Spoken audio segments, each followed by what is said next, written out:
Shalom, shalom, soyez bénis dans le précieux nom de notre Seigneur Jésus.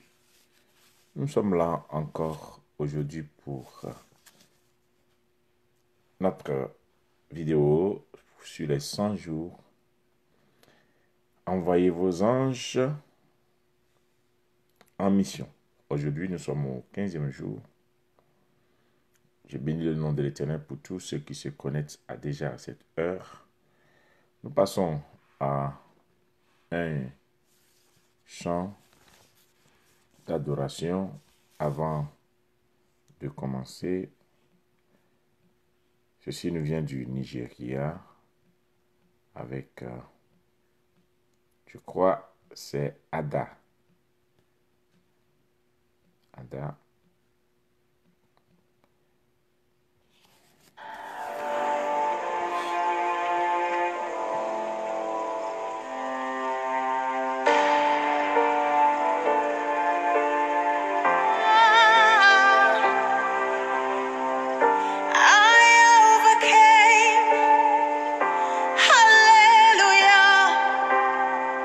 Be blessed. Sentis ta parole. Déjà connecté, États-Unis.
Shalom, maman distinction, la France.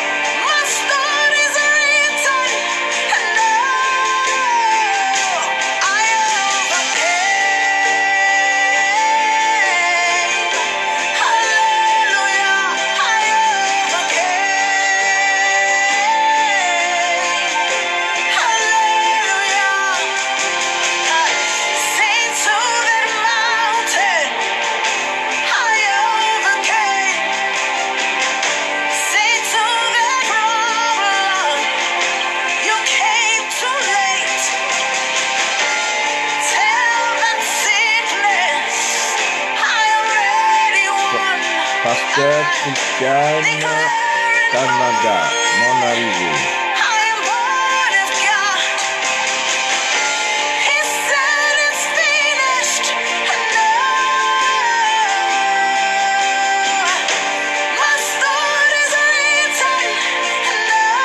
Maman Chantal, Michel. Mon arrivée, maman des États-Unis, soyez bénis. Sois béni, sois béni.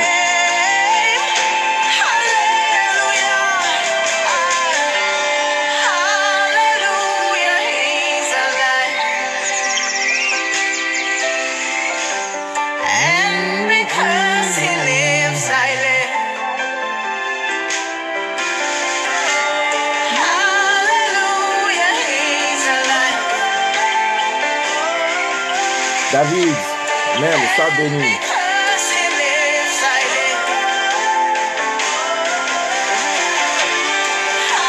Sois béni, fils.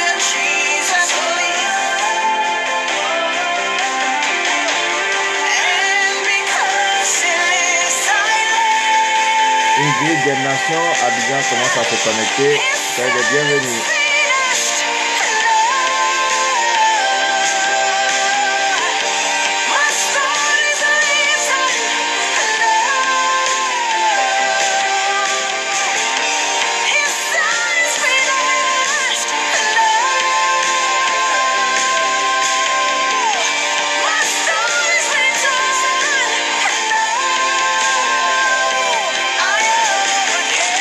Daniel, Neto, Paris, soyez les bienvenus. Maman Zouzou, Belgique, soyez les bienvenus. Maman Bernadette, Québec, soyez les bienvenus.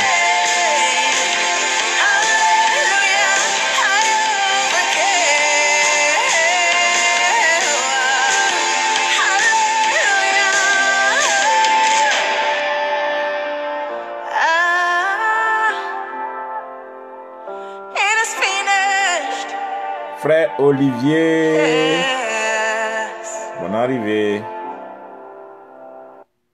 Alors, shalom, soyez tous bénis, bénis-vous tous qui êtes déjà connectés. Aujourd'hui, nous allons parler nous sommes au 15e jour. Par la grâce de Dieu, chaque fois que les jours... Maman, soyez les bienvenus. Bruxelles, bientôt nous serons à Bruxelles pour un temps de partage par la grâce de Dieu. Les gens de Bruxelles seront puissamment bénis. Préparez ce travail, Dieu va nous faire beaucoup de bien. Et aujourd'hui, nous sommes là pour parler de un thème qui est très important. La visite. Oh, aujourd'hui, là, Dieu fait grâce. Je vois déjà 3, 4, ça fait 4 personnes déjà du Canada qui sont connectées aujourd'hui. Dieu bénisse ceux qui sont connectés depuis le Canada. Dieu bénisse, Dieu vous bénisse, Dieu vous bénisse. Voilà. Tonton Bernard, sois béni. Merci d'être connecté. Alors, aujourd'hui, nous parlons de comment invoquer l'Éternel pour que l'Éternel envoie les 12 légions d'anges. Et quand nous avons commencé ce thème, on a dit comme cela que pendant les 5 jours, nous allons faire l'effort par la grâce de Dieu de démontrer non seulement le ministère des anges, mais de permettre à ce que beaucoup parmi nous soient connectés, soient bénis, ma fille Edwige depuis la Suisse, soit bénie, et donc de nous amener à comprendre ce ministère puissant des anges. Le ministère des anges est un ministère de puissance. Et nous devons prier le Seigneur afin que le Seigneur envoie des anges, non seulement à notre secours, mais on a cette manière ordinaire de penser ou bien de croire que les anges viennent seulement pour nous secourir, mais les anges sont là pour apporter un grand ministère auprès des hommes. Et nous avons commencé petit à petit. Aujourd'hui, nous évoluons. Un thème important. Est-ce qu'on pouvait croire qu'il y a des légions d'anges qui peuvent se mettre à notre service ou bien pour être au service d'un homme, on peut ne pas croire alors que ceci existe. Nous allons lire la parole de Dieu. Dans le livre de Matthieu 26 à partir du verset 49. Matthieu 26 à partir du verset 49. Aussitôt, s'approchant de Jésus, il dit « Salut, Rabbi » et il le baisa. Jésus lui dit « Mon ami, ce que tu es venu faire, fais-le. » Alors, ces gens s'avancèrent, mirent la main sur Jésus et le saisirent. Verset 51. Et voici un de ceux qui étaient avec Jésus étendit la main et tira son épée. Il frappa le serviteur du souverain sacrificateur et lui emporta l'oreille. Alléluia. Et lui emporta l'oreille. Il s'agit de Pierre ici. Alors Jésus lui dit, remets ton épée à sa place, car tous ceux qui prendront l'épée périront par l'épée. Penses-tu que je ne puisse pas invoquer mon Père qui me donnerait à l'instant plus de 12 légions d'anges? Je m'arrête là. Verset 53. Penses-tu que je ne puisse pas invoquer mon Père qui me donnerait à l'instant plus de 12 légions d'anges? C'est Jésus qui répond à Pierre. Penses-tu que je ne puisse pas invoquer mon Père qui me donnerait à l'instant plus de 12 légions d'anges? Et donc, comme nous avons commencé cette vidéo, j'ai dit, nous ne prions pas les anges. Ce n'est pas une manière de dire non, il faut prier les anges. Non, non, non, non, non, non. Bonjour, frère Abadji Esmel. Donc, nous ne prions pas les anges. Non, on ne prie pas les anges. Mais il dit, Jésus dit, est-ce que je ne puisse pas invoquer? Nous invoquons l'Éternel et l'Éternel envoie les anges. Il dit, est-ce qu'à l'instant je ne puisse invoquer mon Père qui me donnerait à l'instant plus de 12 légions d'anges? Quand la Bible dit que par manque de connaissances mon peuple périt, des fois le fait que des gens ne connaissent pas certaines choses, il peut nous limiter, il peut nous arrêter. Mais ceci étant, cela ne veut pas dire que cela n'existe pas. J'aimerais dire une chose, la vérité a 4 faces. Je peux dire la vérité qui est Christ a 4 faces. Selon la Bible, la vérité à la face de l'agneau, la vérité à la face du Fils de l'homme, la vérité à la face du lion, la vérité à la face de l'aigle. Donc cette vérité-là, tout dépend de quelle face qu'elle s'est révélée à toi. Dans le livre de 1 Pierre 10, il dit, c'est celui à qui le Père l'a voulu qui le révèle. Donc, il y a des connaissances que Dieu ne t'a pas révélées. Si tu n'as pas révélé, il ne t'a pas révélé. Il y a certainement des gens à qui Dieu a fait grâce pour certaines connaissances. Donc, quand nous n'avons pas cette connaissance, ça ne veut pas dire que ceci n'existe pas. Et le deuxième point que je voulais souligner, beaucoup de chrétiens ne font pas de recherche. C'est pourquoi nous sommes très limités. Il est dit encore, tous les prophètes qui ont prophétisé, selon la Bible, tous les prophètes qui ont prophétisé, et en touchant la grâce de Dieu sur votre vie, ont fait de cela un objet de recherche et d'investigation. Nous sommes dans les derniers temps. Dans ces derniers temps, il ne suffit plus seulement de dormir et de se réveiller pour dire j'ai fait un songe et Dieu va agir. Il faut, pour prophétiser, il faut avoir un esprit fort, un esprit de recherche, un esprit d'investigation, un esprit de culture, un homme cultivé dans la parole, dans la présence de Dieu, quelqu'un qui fait des recherches. C'est pourquoi la Bible dit, celui qui cherchera, me trouvera. Donc, Dieu se laisse découvrir par celui qui le cherche et non par celui qui invoque. Donc, on peut invoquer l'Éternel est différent de chercher l'Éternel. Chercher l'Éternel, ça veut dire faire des recherches. Une personne qui se met à chercher à comprendre pourquoi, pour que Dieu te pousse en profondeur. La Bible nous dit, Pierre allait dans les eaux profondes, donc aller en profondeur avec Dieu. Au moment où, dans ces derniers temps, l'ennemi a changé de stratégie, le mal a changé de stratégie, tout autour de nous, même le diable a changé de stratégie de nous attaquer. Mais les chrétiens, nous avons les mêmes stratégies, on a les mêmes armes et on veut remporter de grandes victoires. Alors que le diable t'a étudié, il sait que le jour où tu tombes malade, tu vas prendre 3 jours de jeûne. Il sait que si tu es trop oppressé, tu vas prendre 21 jours de jeûne. Il sait que quand c'est trop compliqué, tu vas dire que tu as fait 40 jours de jeûne.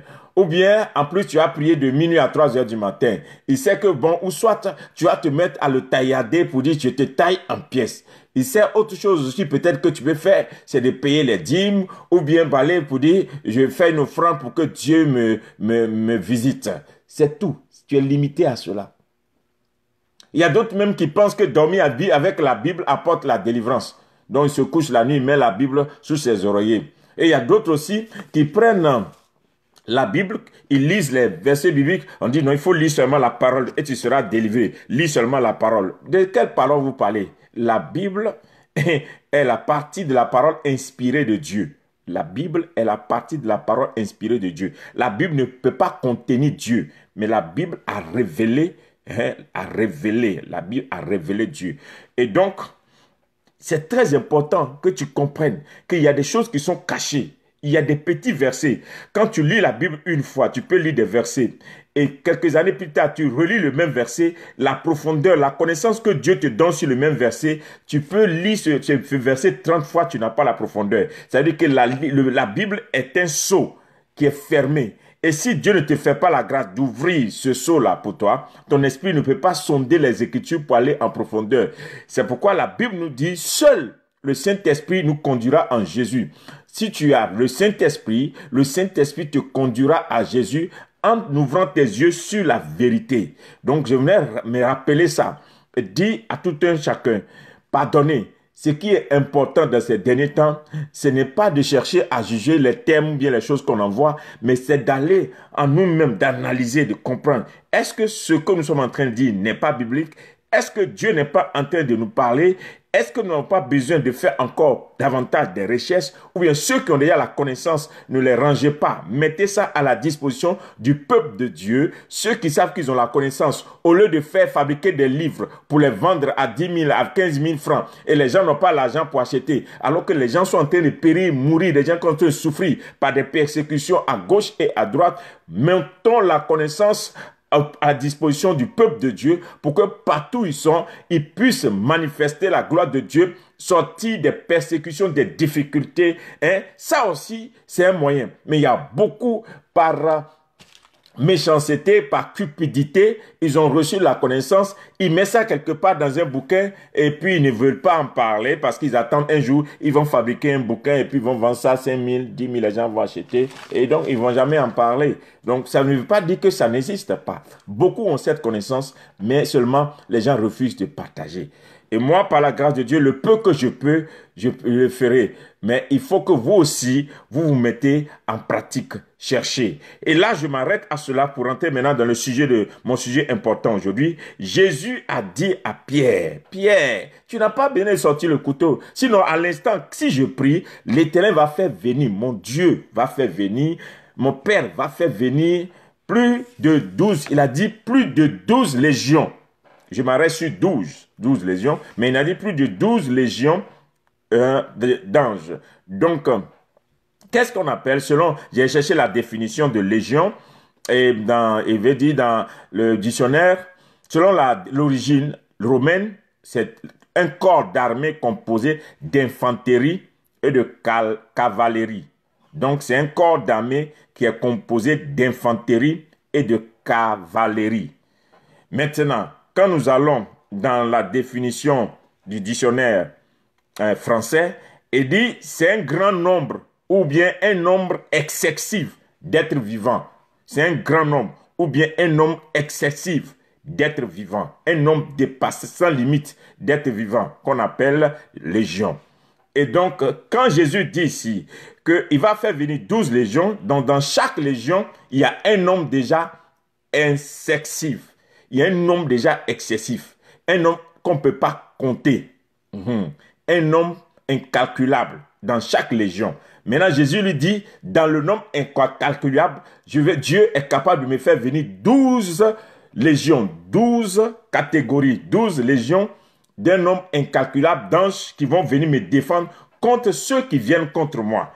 Alléluia. Là, c'est Jésus qui parle. Maintenant, nous n'étant pas Jésus, nous sommes des hommes, nous sommes des chrétiens, les petits Christ, ce qu'on appelle un chrétien. Donc, tu n'as pas le niveau de Christ. Tu es né dans la nature pécheresse, tu es pécheur, et seul le sang de Christ vient te racheter. Donc, tu n'as pas cette capacité, ce niveau de Jésus. Donc, Jésus lui dit, c'est pour que la parole de Dieu s'accomplisse, pour que la volonté de Dieu s'accomplisse, que moi, je me laisse faire. Non, si ce n'est pas parce que Dieu m'a appelé, pour que je meure, pour que des gens soient sauvés, moi, aujourd'hui, vous allez voir que le ciel va faire venir plus de 12 légions d'anges pour moi. Sinon, c'est pour que la parole de Dieu s'accomplisse que je me laisse faire. Maintenant, la parole de Dieu n'a pas dit que toi, tu dois mourir pour que ta famille soit sauvée, pour que ton village soit sauvé, pour que ton pays soit sauvé. La parole de Dieu n'a pas dit ça. La promesse n'est pas venue pour ça. Dieu n'a jamais dit que toi, tu as besoin de mourir pour que quelqu'un vive. Non, Dieu n'a pas dit ça. Donc, c'est Jésus qui devait aller à la croix pour que l'humanité soit sauvée. Mais toi, maintenant, tu es attaqué.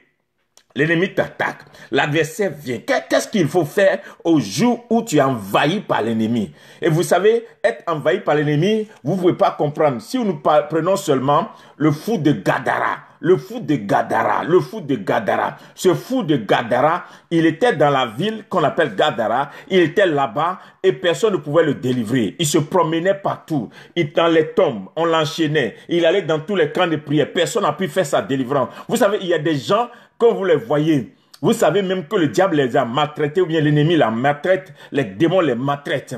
Ils ressemblent à cela. Toute leur vie est une vie de pression. Ils cherchent la délivrance, ils ne trouvent pas. Et cet homme-là se promenait et il dormait finalement dans les tombes. Mais la Bible dit que quand Jésus est venu par là et qu'il a traversé la mer, qu'il est arrivé, le fou de Gadara était déjà au bord de la mer. Le fou de Gadara était au bord de la mer. Et quand Jésus est arrivé, le fou de Gadara s'est mis à genoux. Et dès qu'il s'est mis à genoux, il a dit, les démons ont commencé à se manifester en lui. Et la Bible dit que c'est des légions, des démons qui sont sortis, qui sont rentrés dans les ports. Des démons, des légions de démons sont sortis du fou de Gadara. Ils sont rentrés dans les ports, qui sont rentrés dans la mer. Donc, quand vous comprenez là, les légions, ça veut dire qu'un homme peut être possédé par des légions de démons. Si un homme est possédé par des légions de démons, des esprits qui habitent en lui et que l'apparition de Jésus les a chassés, ici aussi on veut dire, la Bible veut dire par là que si tu es attaqué et que tu invoques l'Éternel, l'Éternel va faire venir une armée du ciel et des légions d'anges vont venir défendre ta cause. Des légions d'anges vont aller contre ceux qui sont des envahisseurs, ceux qui sont en train d'envahir ta vie, la vie de tes enfants et que tu es dans l'insomnie ou bien la vie de ta famille, la vie de ta région, la vie de ton pays. Vous ne pouvez pas imaginer combien de fois cette connaissance peut libérer beaucoup de pays, beaucoup de nations, beaucoup de familles, de tout ce qui est guerre, de tout ce qui est insécurité, de tout ce qui est destruction, ruine ici et là. Pourquoi? Si une armée seulement de la terre, une armée de la terre ne peut pas composer plus qu'une armée du ciel, une armée de la terre, même s'ils sont 100 000 militaires, ils se considèrent déjà nombreux. 200 000, ils ne peuvent pas atteindre 1 million, 2 millions. C'est difficile. Mais aucune armée sur la terre encore n'a ce chiffre de 2 millions, de 3 millions. Mais la Bible dit que l'armée du ciel est capable. Donc, s'il y a des nombres incalculables d'êtres humains qui sont dans la légion dont on parle, dans une légion selon la Bible, donc imaginez combien de millions d'anges peuvent descendre sur la terre pour défendre un homme, pour défendre une femme de destinée, un homme de destin, pour défendre un avenir, pour défendre une nation, pour défendre une famille, pour défendre une thème. Je voulais dire à quelqu'un qui m'écoute maintenant, c'est parce que tu ne sais pas qui tu es que les gens jouent avec toi. C'est parce que tu ne sais pas qui tu es que les démons veulent jouer avec ta vie. C'est parce que tu ne sais pas qui tu es que tu laisses n'importe qui te toucher. Il faut qu'aujourd'hui tu commences à t'élever, que tu dises à ceux qui osent s'élever contre toi, ils ne savent pas ce que tu vaux au ciel. Et que tu diras, comme Jésus a dit, Pierre, c'est parce que moi je dois mourir pour que l'humanité soit sauvée que je me laisse. Sinon, si j'invoque mon Dieu à l'instant, plus de 12 légions d'anges descendront à l'instant. Il dit à l'instant. C'est pas une question d'ils vont attendre 15 minutes, 10 minutes pour venir. Les anges n'ont pas besoin d'avoir du temps pour arriver à l'instant. À l'instant. Ils les invoquent à l'instant. Ils descendent à l'instant. Les anges sont plus que les 911. Les anges, quand tu les invoques, quand ils arrivent, c'est à l'instant T que tu les invoques. Dans quelle situation tu es? Qu'est-ce qui est en train de te perturber ta vie actuellement? Et que tu te mettes à genoux. Tu dis, Éternel, je suis dans une situation qui est confuse. J'ai besoin que les anges viennent maintenant. Je suis attaqué. J'ai besoin que les anges viennent. L'ennemi envahit ma vie. J'ai besoin que les anges viennent. Où je suis actuellement, je ne me retrouve plus. Je suis envahi par les stress, envahi par les soucis, envahi par l'ennemi, envahi par les démons, envahi par les méchants, envahi par l'échec, envahi par je ne sais pas, qu'est-ce qui a envahi ta vie actuellement? Plus rien ne va autour de toi. Et quand tu te mets à prier pour la santé, tu vois ici le stress, tu vois ici les problèmes financiers, tu vois ici les attaques sur ton mari, tes enfants, ta famille, ton père, ta mère, tu ne comprends plus. Bien, le temps est venu que tu te mettes à genoux pour dire que le ciel vienne à mon secours, que l'armée du ciel vienne à mon secours. Parce que ceux qui t'attaquent là, ils ne viennent pas seuls, ils viennent en groupe. Ceux qui t'attaquent, ils ne viennent pas seuls, ils viennent en groupe. Dans leur stratégie, ils ne viennent pas seuls, ils viennent en groupe. La Bible dit que quand tu chasses un démon, et que le démon sort, le démon va chercher 7 autres démons plus forts que lui et ils viennent maintenant en renfort pour t'attaquer afin de détruire maintenant ta vie. Et si les démons sont aussi stratèges et qui ne vont jamais en guerre seuls, pourquoi est-ce que toi tu penses que tu dois aller combattre toi seul des entités qui s'élèvent contre toi? Il est temps maintenant que toi aussi tu demandes du secours. Quand tu chasses un démon, il va chercher le secours de 7 démons plus puissants que lui afin de venir te vaincre. Maintenant, si toi tu es là et que tu penses que ton petit jeûne, tes petites prières de 15 minutes, tes petits temps de... Et d'ailleurs même tu ne pries même pas. Tu prends quelqu'un qui ne prie pas, qui lit la Bible. Tu vas aller où avec tes prières? Quelqu'un qui ne jeûne pas, qui ne prie pas, qui est en train de lire la Bible. Quelle efficacité tu auras? La Bible n'est pas c'est pas un roman qu'il faut lire pour écouter, pour comprendre. Non, la Bible, c'est la parole inspirée de Dieu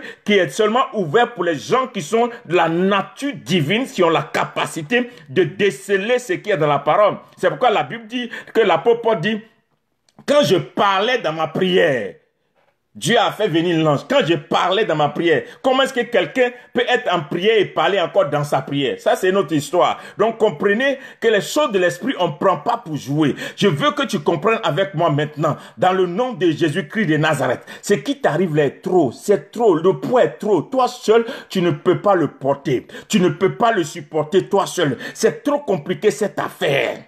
Les gens qui en veulent à ta vie, ils sont trop nombreux. Tes ennemis sont plus nombreux que toi. Ils sont plus que toi. Tu ne sais pas. Toi, dans ta tête, tu vois une personne. Tu dis, le petit, la monsieur, là, m'en veut. Et la personne là, en train de vouloir me faire du mal. Tu n'imagines pas combien de personnes sont actuellement à ta trousse. Combien de personnes en veulent à ta vie. À cause seulement de ta destinée, à cause de l'étoile que tu portes, à cause de la grâce de Dieu sur ta vie, les gens que tu ne peux pas imaginer, ils sont en train de travailler contre toi. Hein, maman Esther, Solon, sois bénie. Donc, vous ne pouvez pas comprendre ce qui se passe. Dieu est avec toi. La grâce de Dieu est manifeste dans ta vie. Tu ne peux pas imaginer ce dont Dieu est capable dans ta vie et que tu te lèves dans la prière pour dire, je sais maintenant ce que je vaux dans le nom de Dieu. Je sais ce que je vaux dans le royaume de Dieu. Je sais ce que je suis. Je ne laisserai pas n'importe qui toucher à ma vie comme ça. Ça suffit. Et toi, ta vie est devenue un terrain de football des démons. Ta vie est devenue un terrain de jeu du péché. Ta vie est devenue un terrain de jeu de n'importe quelle chose qui vient s'asseoir sur toi. Par toi, tu es devenu un passoire. N'importe quoi passe dans ta vie et ressort. Ta vie est devenue un terrain où n'importe qui peut venir jouer. Hein? Les gens même qui ne peuvent même pas parler, ils parlent contre toi. Des gens qui n'ont même pas la capacité même d'ouvrir leur bouche. Eux aussi, ils ouvrent leur bouche. Pourquoi? Parce que tu n'as pas activé le ciel. Il dit, Jésus a dit, si je prie, si j'invoque à l'instant, mon Dieu, il va faire venir, mon Père va faire venir. Donc le problème est que Jésus n'a pas invoqué, les anges ne sont pas venus. Donc si toi tu n'invoques pas le Seigneur, si tu ne te lèves pas pour prier, ils ne viendront pas. Ce n'est pas une question de Dieu connaît. Non, il dit, demandez et vous sera donné. Jésus même a dit, si j'invoque, ils viendront. Si tu n'as pas invoqué, ils ne viendront pas. C'est parce que tu vas invoquer le ciel que le ciel va faire venir cette armée pour toi. Ne dors pas, n'arrête de dormir. Réveille-toi, lève-toi. Regarde les gens qui sont contre toi, dans ta famille, autour de toi. Regarde des gens, même dans ta propre famille. Il y a des gens qui s'en veulent. La sorcellerie même n'est plus au village aujourd'hui. La sorcellerie en pleine ville. La sorcellerie est dans nos bureaux. La sorcellerie autour de nous. La sorcellerie est dans notre famille. La sorcellerie ronge autour de nous parce que les jaloux, les méchants, qui ne veulent pas que tu avances, ils veulent t'arrêter alors que c'est ton temps de briller. C'est quelle saison que tu as? Une bonne saison. Les choses sont à ta porte. C'est à toi de te lever. La Bible dit, lève-toi, brille. Lève-toi, sois éclairé, car ta lumière arrive. C'est à toi-même de te lever et de dire maintenant, c'est mon temps. C'est à toi de te lever pour dire, je vois clair maintenant. Mes yeux sont ouverts. Je ne me laisserai plus intimider. Je ne me laisserai plus dominer, influencer. Je sais ce que je vaux. Alléluia. Je sais ce que je suis. Je sais ce que Dieu a dit sur moi. Je suis ce que Dieu a dit que je suis. Je ne suis pas ce que le corps a dit que je suis. Je ne suis pas ce que les hommes ont dit que je suis. Je ne suis pas ce que ma famille a dit que je suis. Je ne suis pas ce que les ont dit disent que je suis. Je suis ce que Dieu a dit que je suis. Donc je ne me laisserai pas influencer. Je ne laisserai pas n'importe qui se lever sa main ou bien oser même arrêter mon destin. Qui es-tu toi pour oser arrêter Zorobabel? Qui es-tu, montagne, pour te tenir comme Zorobabel? Tu seras aplani et tu vas dire à cet homme, tu vas dire à cette personne, tu vas dire aux gens qui sont lignés, qui sont en train de s'organiser maintenant dans le secret, des gens qui sont en train de planifier des choses dans le secret, ils sont en train d'organiser des choses dans le secret pour te dire, tu vas leur dire, vous tous, vous ne savez pas ce que vous êtes en train de faire. Vos combats, votre guerre, là, vous ne savez pas à qui vous avez affaire. Vous êtes au nombre de 5, de 10. Vous voulez vous attaquer à quelqu'un qui peut convoquer une armée de plus de 12 légions. Vous allez vivre cela. Non seulement l'armée du ciel va vous combattre, va combattre vos progénitures, les arrière-petits-enfants de vos enfants, ils vont comprendre qu'on ne touche pas à certaines personnes. Je suis de la race de ceux qui sont des intouchables. Tu m'as touché, tu as touché au ciel. Tu as osé toucher à ce qui m'appartient, tu as touché au ciel. Le ciel va descendre à ton niveau et le ciel va te prouver qu'on me connaît. On me connaît par mon nom. Le temps est arrivé que tu te lèves. Le temps est arrivé que tu te mettes à genoux. Le temps est arrivé que tu aies cette colère sainte en toi. Et pour dire, tu ne vas pas m'avoir. Tu n'auras pas mes enfants. Tu n'auras pas ma famille. Tu n'auras pas mon mari. Tu n'auras pas ma femme. Tu n'auras pas. Tu ne me touches pas. Il faut que tu te lèves. Il faut que tu te lèves dans la prière. Il faut que tu te lèves. Il faut que tu dises à Dieu, j'ai compris le secret maintenant. Alléluia. La Bible n'a pas dit que Jésus allait jeûner, prier. Il a dit, j'invoquerai l'Éternel. J'invoquerai mon Père. Et mon Père va faire venir. Alléluia. Vous avez déjà vu l'enfant d'un président qu'on veut mettre en danger. Et puis, le président n'a pas fait partie de son armée pour sauver son fils. Vous avez dit, il y a l'enfant d'un roi de la terre ici, que son enfant est en danger, et puis il n'a pas fait partie les meilleurs de son armée pour aller sauver son fils. Et d'ailleurs, même le fils a toujours un garde-corps. À plus forte raison, toi, tu es le fils du roi des rois. Tu es le fils ou bien la fille du roi des rois, des seigneurs, puis tu n'as pas de garde-corps. Quel est l'enfant d'un président qui n'a pas de garde-corps? Quel est l'enfant d'un roi de la terre qui n'a pas de protocole ni de garde-corps? Ils ont toujours des garde-corps. Pourquoi? À cause du mandat, du titre de leur père, on peut les kidnapper, on peut les prendre. Donc, quand leur père est protégé, eux aussi sont protégés. Donc, tu vois, toi, tu es le fils ou bien la fille du roi des rois, des seigneurs, du seigneur des seigneurs. Et toi, tu n'as pas d'ange, tu n'as pas de garde-corps, tu n'as pas de gens qui veillent sur toi. Hein? Et tu te dis non. On sait déjà qui je suis. On sait qui tu es. Ça ne les empêche pas de t'attaquer. Dans Psaume 2, la Bible dit, les rois de la terre se liguent avec les princes des airs contre l'Éternel et son oint. Il y a des entités, il y a des rois de la terre, des gens qui vont s'attaquer pour dire ce que même si Dieu a dit, ça ne va pas s'accomplir. Mais toi, ton rôle, c'est de te mettre à genoux et de te mettre en prière pour dire ce que Dieu a dit sur ma vie va s'accomplir. Je déclare maintenant dans le nom de Jésus-Christ que quelqu'un se lève et le ciel se lève. Quelqu'un rentre en prière et le ciel maintenant se déménage. Le ciel vient maintenant exaucer ta prière. Et ceux qui ont osé se lever contre toi, ils vont savoir dans les semaines, dans les jours qui arrivent, dans les heures qui arrivent, que toi, Dieu te connaît.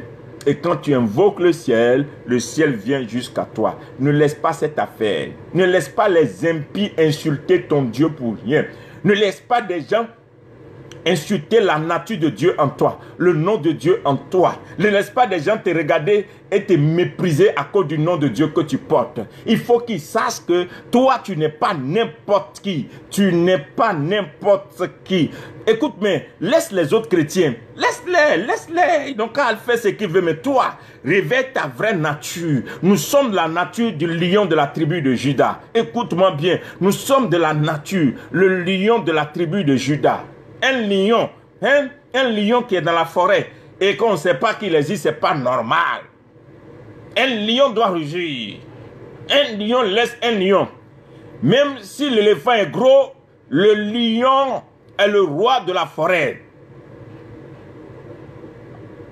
Même si l'éléphant est gros, le lion est le roi de la forêt. Il faut que tu saches une chose. Tu portes la nature royale en toi. Que les grosses choses ne t'effraient pas. Que les tailles des choses ne t'effraient pas. Que la dimension des gens ne t'effraie pas.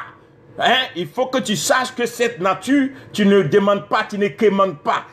Tu es né avec le sang royal. Tu es né avec ça par le nom de Jésus. Depuis que tu es devenu chrétien, tu es né avec ça. Tu es né avec ça. Je suis né avec ça. Alors, j'invoque le ciel me répondra. Et je ne vous laisserai pas m'avoir. Alors il faut que tu comprennes maintenant, que tu rentres en prière. Et que tu commences à dire à Dieu, Seigneur, je sais maintenant quel est mon tour. Je sais le tour à jouer. Je sais maintenant mon travail. C'est parce que depuis là, je dormais que le ciel n'a pas répondu. Maintenant, j'ai compris. Alors, quand tu te lèveras, je suis sûr qu'avant les 100 jours que nous allons finir, avant que nous finissions ces 100 jours dans la prière, le ciel viendra à ton niveau. Le ciel t'exaucera. Le ciel te défendra. Le ciel défendra ta cause. Le ciel mettra au chaos tes ennemis. Le ciel mettra en défaite définitive tes ennemis. Le ciel prouvera que tu es de Dieu. Le ciel va montrer aux gens qui sont autour de toi qu'en réalité, ils t'ont méprisé trop tôt. Ils ne savent pas qui tu es. Mais Dieu va leur démontrer dans les jours qui viennent que toi, tu n'es pas n'importe qui. Je vois quelqu'un qui est en train de perdre tout dans sa vie à cause de toi. Je vois quelqu'un qui est en train de perdre son poste à cause de toi. Je vois quelqu'un qui est en train de souffrir parce qu'il a osé, surtout bien elle a osé s'attaquer à l'intouchable. Je vois des gens qui reviennent vers toi pour te demander pardon parce que j'ai compris que c'est parce que je me suis attaqué à toi que j'ai tous ces problèmes. Je vois quelqu'un qui vient se mettre à genoux pour dire, oh, pardonne-moi parce qu'à cause de toi, Dieu s'est fâché contre moi. C'est ce qui est arrivé à Job. Quand ses frères se sont moqués de lui, Dieu leur a dit, vous là, allez dire, demandez pardon à Job, parce que c'est Job qui va prier pour vous, et puis moi je vais vous pardonner. Parce que ce que vous avez fait, ce n'est pas contre moi que vous avez péché, mais vous avez péché contre Job, Job que j'ai choisi. Et je vois Dieu venir vers toi avec ces choses. Je vois la grâce de Dieu se manifester avec toi. Alors shalom, c'était ma vidéo d'aujourd'hui. C'était le thème d'aujourd'hui. Nous nous retrouvons encore demain soir à pareille heure pour une autre vidéo. Le secret, c'est de partager la vidéo à 7 personnes. C'est le secret. Partage la vidéo à 7 personnes. Communique cette vidéo à 7 personnes autour de toi. Une manière d'évangéliser. Il y a quelqu'un qui souffre. Il y a quelqu'un qui a besoin d'aide. Il y a quelqu'un qui a besoin de cette vidéo pour sortir de toutes ces difficultés, de toutes ces épreuves. Toi, partage. Et priez pour moi, je prie pour vous. Tu partages pour 7 personnes autour de toi. C'est ce que nous avons décidé pendant les 100 jours, afin de bénir une vie avec cette vidéo. Et Dieu veillera sur toi. Shalom, que Dieu veille sur vous. À cela, nous nous retrouvons encore demain à pareille heure. Bye bye.